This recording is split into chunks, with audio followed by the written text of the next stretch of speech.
আসসালামু আলাইকুম। সকালে শুভেচ্ছা। আজকের ভিডিওটা আমি সকাল থেকেই শুরু করছি। বাহিরে অনেক বৃষ্টি পড়তেছে, আজকে কয়েকদিন ধরে অনেক বৃষ্টি। প্রথমে আমি সকালের নাস্তাটা খেয়ে নেব।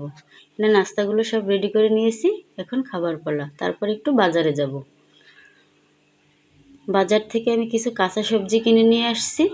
এখানে কাঁচা সবজিগুলো সব ঢেলে নিচ্ছি একে একে। আমাদের বাসার এই সবজিগুলো সবাই খুব পছন্দ করে। বৃষ্টি হোক বা গরম বা শীত, সবারই শশা লাগবে। লেবু, শশা এগুলো সবারই খুব পছন্দের। সাথে আমি কিছু শাকও কিনে আনছি, ঢেঁকির শাক। সবাই হয়তো এই শাকটা খায় না বা সবাই চেনেও না, আমাদের বরিশালের খুব পছন্দের একটা খাবার। সাথে কিছু পাকা কলাও নিয়ে আসছি।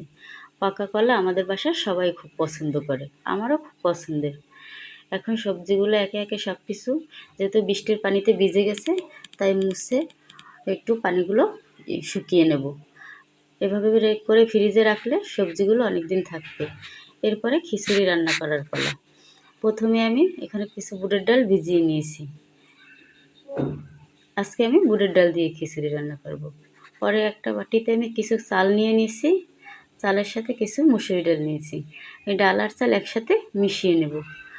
গ্রামের বাড়ির থেকে কিছু কাঁঠাল পাঠাইছে, এটা আমাদের নিজেদের গাছের কাঁঠাল, তাই একটু কাঁঠাল ভেঙে নিচ্ছি খাওয়ার জন্য। কাঁঠালটা দেখতেও যেমন সুন্দর, খেতেও অনেক মিষ্টি, কসকসে কাঁঠাল।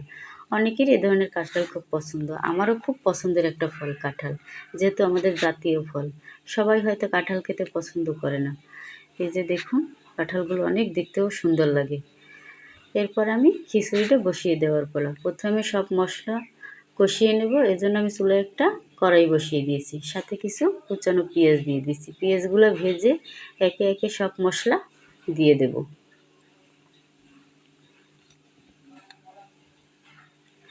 সব মশলা দিয়ে ভালোভাবে কষিয়ে নেব। তো প্রথমে আমি বুটের ডালটা হালকা একটু সেদ্ধ করে নেব, এজন্য মশলা করে, কিন্তু সব মশলাই একসাথে দিয়ে দিছি।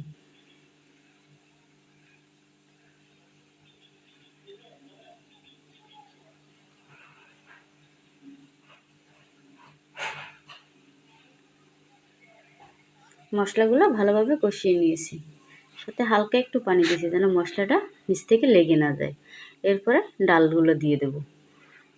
ডাল দিয়ে আমি ডালটার একটু মাঝামাঝি সেদ্ধ করে নেব, তাহলে যেন ওই ডালের চাল ডালের সাথে একসাথে ভালোভাবে সেদ্ধ হয়ে যায়।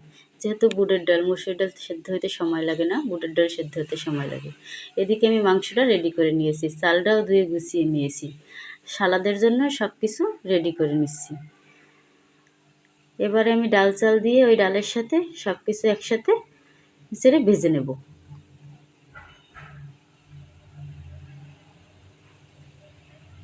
আমার ডাল চাল ভাজা হয়ে গেছে।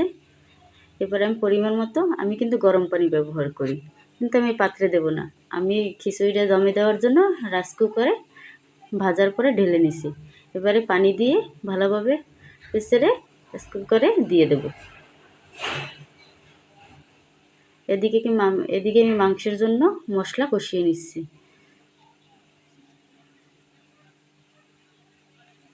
একদিকে খিচুড়ি হতে আছে, আর একদিকে মাংসের সাথে কিছুটা আলু দিয়ে দিলাম। আমাদের বাসায় আলু সবাই খুব পছন্দ করে,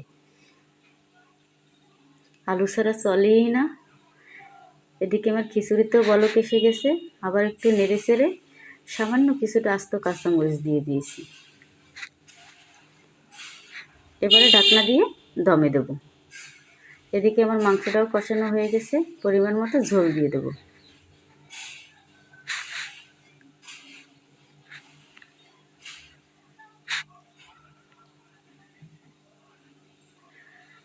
আমার খিচুড়ি রান্না হয়ে গেছে, খিচুড়িটা নামিয়ে নিয়েছি। এদিকে আমার গোশও রান্না হয়ে গেছে, গোশও নামিয়ে নিয়েছি। সাথে সাথে সালাদ কেটেও গুছিয়ে নিয়েছি। দুপুরের রান্নাবান্না প্রায় শেষ হয়ে গেছে, এবার খাবার পরিবেশন করার পালা। প্রথমে আমি সব খাবারগুলো একে একে প্লেটে বেড়ে নেব। আর খেতে খেতে আপনাদের সাথে বিদায় নিচ্ছি। আল্লাহ হাফেজ।